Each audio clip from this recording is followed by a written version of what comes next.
आपका पसंदीदा नमस्कार, स्वागत है आप सभी का। आपके साथ मैं हूं पुनीत। क्या शिवराज सरकार पूरे कर पाएगी 5 साल? क्या कांग्रेस फिर लौटेगी सत्ता में? क्या होगा बीजेपी में सिंधिया का हाल? उपचुनाव के नतीजे लिखेंगे सूबे की तकदीर।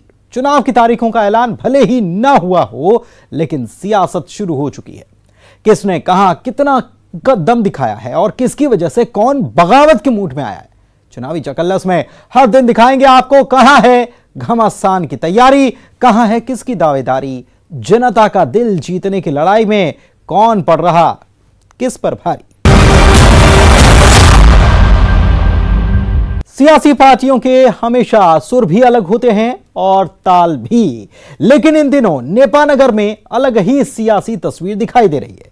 कांग्रेस बीजेपी कार्यकर्ताओं के सुर में सुर मिला रही है। सुनकर हैरान हो गए ना? आखिर नेपानगर में यह कौन सा करिश्मा हो गया?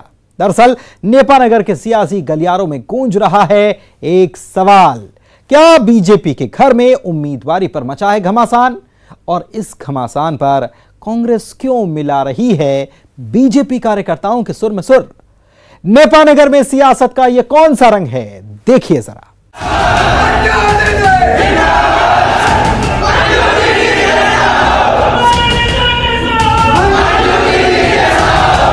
मेरा तुम्हें एक ही आना है, तुम्हें बहुत जोश है, लेकिन जोश के साथ होश मत खोना। आखिर सांसद नंद कुमार सिंह चौहान के इस बयान के मायने क्या हैं? क्या नेपानगर में उम्मीदवार के नाम पर बीजेपी में मच गया है घमासान? जहां अब तक कांग्रेस से बीजेपी में शामिल हुई सुमित्रा देवी कासडेकर पर अधिकृत मोहर तक नहीं लगी, क्या उम्मीदवार के नाम पर बीजेपी के घर में चकल्लस चल रही है और नंद कुमार सिंह चौहान कार्यकर्ताओं में समन्वय बनाने की कोशिश कर रहे हैं? अब पीछे खड़े जो लोग हैं, मेरा नौजवानों से आग्रह है,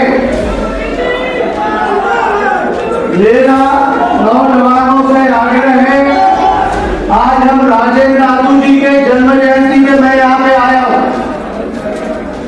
और जितना तुम मंजू दीदी को चाहते हो ना, उससे 100 गुना ज्यादा नंद कुमार सिंह चौहान करता है।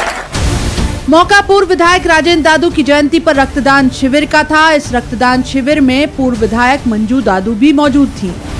बीजेपी कार्यकर्ता अचानक शिविर में नारेबाजी करने लगे और देखते ही देखते पूरा सीन ही बदल गया। जिंदाबाद के नारों के बीच जो हुआ उस पर कांग्रेस सवाल कर रही है। सवाल ये उठने लगा, क्या उम्मीदवार के नाम पर बीजेपी में गुटबाजी शुरू हो गई है? देखिए, ये तो भाजपा की गुटबाजी शुरुआत हो चुकी है और स्वाभाविक रूप से सही बात भी है कि दूसरी पार्टी से आए हुए व्यक्ति को एकदम टिकट दे देना। जो कांग्रेस पार्टी ने जिसको टिकट दिया, विधायक बनाया, वो उस पार्टी की नहीं हुई, तो उनके कार्यकर्ताओं की बात एकदम स्वाभाविक सच है कि ये हमारी पार्टी क्या होंगी, कब भाग जाएंगी। तो उनका विरोध और वहाँ गुटबाजी खुले रूप से खुलकर सामने आ गई है और इसका दुष्परिणाम भाजपा को भुगतना होगा। इसे संभालने के लिए बीजेपी सांसद को कार्यकर्ताओं को ये समझाइश भी देनी पड़ी कि मंजू दादू का उन्हें पूरा ख्याल है। जोश में तुम मंजू दादू जिंदाबाद कह रहे हो, तुमसे ज्यादा मंजू दादू के लिए मेरा दिल जलता है। अब नेपानगर में सियासी चर्चाएं जोरों पर हैं। सवाल है कि क्या नेपानगर में बीजेपी के घर में घमासान है? सवाल ये भी है कि क्या पूर्व विधायक मंजू दादू के समर्थक नेपानगर में भीतरघात कर सकते हैं? क्या बीजेपी में सब ठीक ठाक है? इस मुद्दे पर सांसद नंद कुमार सिंह चौहान का कहना है कि कार्यकर्ताओं में कहीं कोई नाराजगी नहीं है।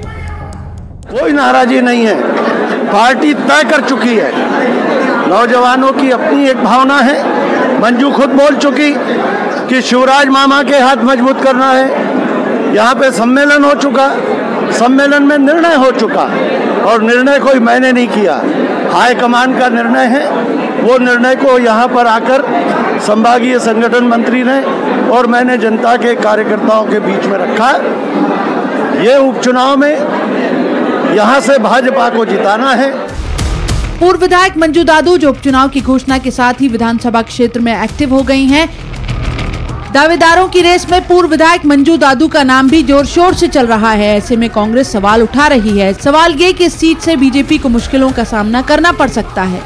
तो उनका विरोध और वहाँ गुटबाजी खुले रूप से खुलकर सामने आ गई है और इसका दुष्परिणाम भाजपा को भुगतना हो। इसका लाभ मिलेगा कांग्रेस को? बिल्कुल 100% लाभ, और लाभ के साथ में जिस प्रकार से सुमित्रा कार्तिकर ने जनता का भरोसा, जनता का जो विश्वास तोड़ा है, तो उसका सबक भी उसको जनता सिखाएगी। क्या सुमित्रा देवी काजडेकर इन कार्यकर्ताओं को अपना बना पाएंगी? क्या विरोधियों से ज्यादा चुनौती अपनों से है? हालांकि जिस तरह नेपानगर में बीजेपी में उम्मीदवारी के लिए होड़ है, कांग्रेस में उम्मीदवार ढूंढे नहीं मिल रहा, तो नेपानगर की जंग में दोनों सियासी पार्टियों के सामने है चुनौतियां। बुरहानपुर से शारिक अख्तर के साथ bureau report, news 18 Madhya Pradesh Chhattisgarh. क्या बिना राम नाम नहीं बनेंगे नेताओं के काम? पीसीसी चीफ कमलनाथ की हनुमान भक्ति देखी आपने। अब कांग्रेस पर भी आस्था का रंग ऐसा चढ़ा कि पार्टी 27 सीटों तक मंदिर मंदिर फेरी लगाने वाली है। उपचुनाव से पहले कांग्रेस का दांव 27 सीटों पर धार्मिक स्थलों की जानकारी जुटाएगी कांग्रेस, और फिर दावा यह भी कि सत्ता में आने के बाद इन धार्मिक स्थलों का कायाकल्प कर दिया जाएगा। सवाल यह कि कांग्रेस का यह भक्ति रस वोटर पर क्या असर दिखाएगा?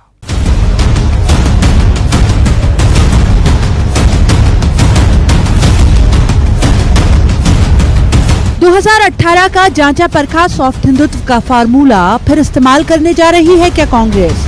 उपचुनाव से पहले कांग्रेस का दांव 27 सीटों पर धार्मिक स्थलों के विकास के लिए रोड मैप तैयार होगा। कांग्रेस ने अभी से उन जिलों के धार्मिक स्थलों की जानकारी जुटा ली है। पार्टी का दावा है कि सत्ता में आने के बाद इन इलाकों के धार्मिक स्थलों का विकास किया जाएगा। उस समय भी उनमें जितने धार्मिक स्थल थे, क्योंकि जहाँ धार्मिक स्थल होते हैं वहाँ लोगों को रोजगार मिलता है, इसलिए इस रोजगार की अहमियत को देखते हुए इन सभी जिलों में जहाँ जो धार्मिक स्थल होंगे, इनके उन्नयन के लिए सरकार बनने पर एक ठोस प्लान बनाया जाएगा, जिससे वहाँ उसका उन्नयन भी हो और लोगों को रोजगार भी मिले। अयोध्या में राम मंदिर निर्माण की नींव रखे जाने के बाद से कांग्रेस ने सॉफ्ट हिंदुत्व का रुख अख्तियार कर लिया था।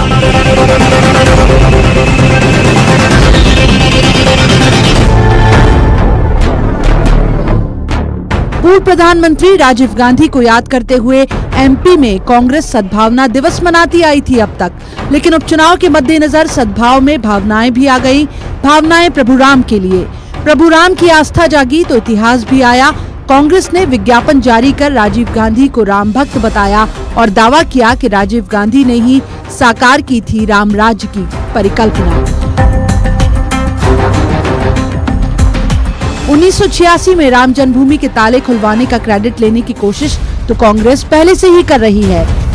अब चेन्नई में राजीव गांधी की प्रेस कॉन्फ्रेंस का भी जिक्र किया गया और बताया गया कि उनकी आखिरी ख्वाहिश थी कि राम मंदिर अयोध्या में ही बने। हमारा एक विचार है कांग्रेस पार्टी का, उस विचार के साथ राम राज्य को प्रतिपादित करने में हमने पहल की और आगे राम राज्य कायम हो, ये हमारी इच्छा है, उसी को हमने प्रतिपादित। 27 सीटों के मद्देनजर ही था कांग्रेस का ये दांव। 2018 के विधानसभा चुनाव में कांग्रेस के वचन पत्र में राम वन पथ गमन और पंचायतों में गौशाला निर्माण का वचन कांग्रेस ने दिया था। फिर एक बार 27 सीटों पर धार्मिक स्थलों के कायाकल्प का वादा किया जा रहा है। कांग्रेस की ये भक्ति बीजेपी को भला कैसे रास आएगी? बीजेपी पलटवार कर रही है कि एक कांग्रेस की मुस्लिम तुष्टीकरण के बाद हिंदू तुष्टीकरण की राजनीति है।